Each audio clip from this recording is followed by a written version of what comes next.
मीरा एक युवा छात्रा थी जिसने कुछ समय के लिए शहर के शोरगुल से दूर पहाड़ियों के स्थित एक पुराने घर में रहने का फैसला किया। वो वहाँ अपनी पढ़ाई पर ध्यान केंद्रित करना चाहती थी। इस घर का चयन उसने इसलिए किया था क्योंकि यह शांत और एकांत था, जो उसकी पढ़ाई के लिए सबसे उपयुक्त माहौल प्रदान करता था। यह घर एक समय में एक खुशहाल परिवार का निवास था, लेकिन अब यह एक खंडहर में बदल चुका था। घर की दीवारें समय के साथ पुरानी हो चुकी थीं, जिन पर जले और काई जम गई थी। फर्श की लकड़ी तख्ते इतने पुराने थे कि हर कदम पर चरमराने की आवाज आती थी। खिड़कियों के शीशे इतने धूल मिट्टी से भरे हुए थे कि बाहर की रोशनी भी अंदर आने में नाकाम थी। दिन के समय भी घर में एक धुंधली और बोझिल रोशनी बनी रहती थी, जिससे पूरे घर का माहौल एक रहस्यमय और अजीब लगता था। पहले कुछ दिनों में मीरा को यह घर बेहद आकर्षक लगा। उसे यहाँ की शांति पसंद आई और उसने अपनी किताब में डूबकर पढ़ाई शुरू कर दी। लेकिन रात के समय इस घर का माहौल बदलने लगा। जैसे ही अंधेरा होता, घर में हर कोने में अजीब सी आवाजें आने लगती। कभी कभी उसे लगता कि फर्श पर किसी के चलने की आवाज आ रही है, तो कभी दरवाजे की कुंडी खुद ब खुद खड़कती हुई सुनाई देती थी। एक रात जब मीरा बिस्तर पर लेटी हुई थी, उसने पहली बार वह फुसफुसाहट सुनी। यह आवाज इतनी धीमी थी कि उसने इसे हवा की सरसराहट समझकर अनदेखा कर दिया। लेकिन अगले दिन वह फुसफुसाहट और भी साफ और स्पष्ट सुनाई देने लगी। इस बार मीरा को साफ साफ अपना नाम सुनाई दिया, मीरा मीरा। मीरा का दिल तेजी से धड़कने लगा और घबरा गई, लेकिन फिर भी उसने सोचा कि यह उसका वहम हो सकता है। उसने खुद को शांत करने की कोशिश की और सोने का प्रयास किया, लेकिन वह फुसफुसाहट बार बार उसके कानों में गूंजने लगी। वह बार बार बिस्तर पर करवटें बदलती रही, लेकिन नींद उससे कोसों दूर थी। जैसे जैसे दिन बीतते गए, मीरा का डर बढ़ता गया। वह फुसफुसाहट अब और भी ज्यादा स्पष्ट और तेज हो चुकी थी। अब यह आवाज इतनी नजदीक से आती कि मीरा को लगता जैसे कोई उसके कान के पास आकर धीरे धीरे बोल रहा हो।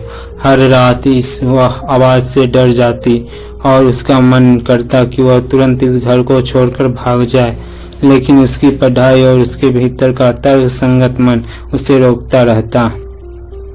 मीरा का मानसिक संतुलन धीरे धीरे बिगड़ने लगा।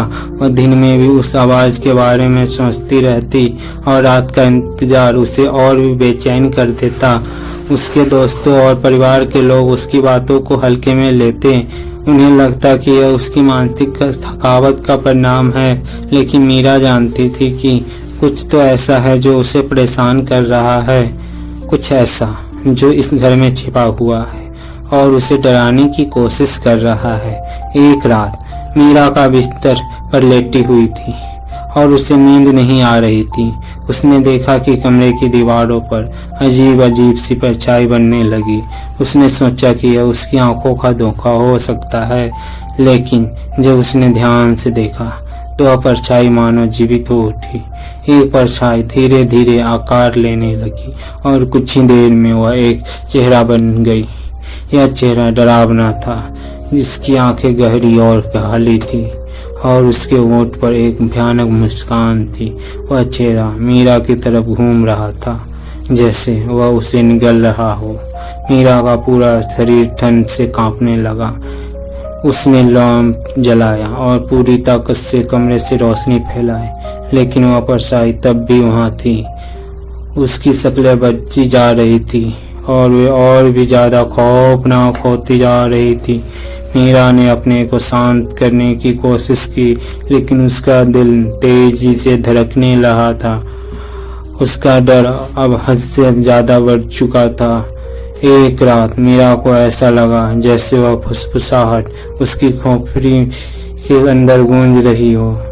अब यह आवाज इतनी तेज आ चुकी थी कि उसे ऐसा महसूस हुआ जैसे कोई उसके पीछे खड़ा होकर उसके कान के बाल बोल रहा हो, मीरा अब तुम्हारी बारी आ गई है।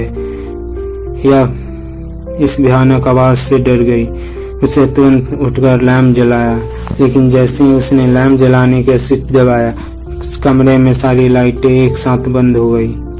पूरा कमरा घने अंधेरे में डूब गया। मीरा ने चारों तरफ सिर्फ देखा, सिर्फ कालेपन को महसूस किया।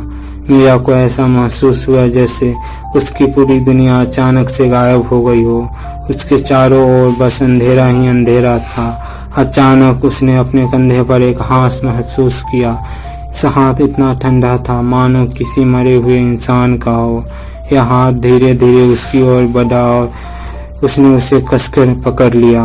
मीरा का पूरा शरीर जम गया था। उसने चीखने की कोशिश की, लेकिन उसकी आवाज़ टूट गई। वह हाथ उसे अपनी ओर खींचने लगा और धीरे धीरे उसे अंधकार में डुबोने लगी। उसने अपनी पूरी ताकत से उस हाथ को छुड़ाने की कोशिश की, लेकिन वह नाकाम रही। मीरा की चीखें अंधकार में धुल गई। उसके चारों ओर एक अंधेरा उसे पूरी तरह निगलने लगा। वह उस अज्ञात ताकत के खिलाफ संघर्ष करती रही, लेकिन आखिरकार वह हार गई। उसका शरीर उस अंधकार में समा गया। उसके अस्तित्व का कोई निशान भी नहीं बचा। सुबह के समय जब सूरज की किरणें उस कमरे में दाखिल हुई तो बिस्तर पर सिर्फ मीरा का कंबल पड़ा हुआ था। ऐसा लग रहा था जैसे वह कभी वहाँ थी ही नहीं। इस घटना के बाद उस घर की खामोशी और भी गहरी हो गई, लेकिन यह सब अंत नहीं था। अगली रात जब उस घर में एक नया किराएदार रहने आया तो उसने भी वही फुसफुसाहट तुम सुनी, अब तुम्हारी बारी है। यह घर एक रहस्यमय और डरावनी जगह बन चुका था, जहाँ हर कोई जिसने वहाँ रहने की कोशिश की गायब हो गया। मीरा की कहानी उसी खौफनाक अंत का हिस्सा बन गई, और इस बार उस घर का अंधकार किसी और की तलाश में था। इस प्रकार मीरा की यह कहानी उस अनजान डर की कहानी बन गई जो उस घर में छिपा हुआ था। अब वह अंधकार एक नई शिकार की तलाश में था जिससे वह अपने भीतर समा सके।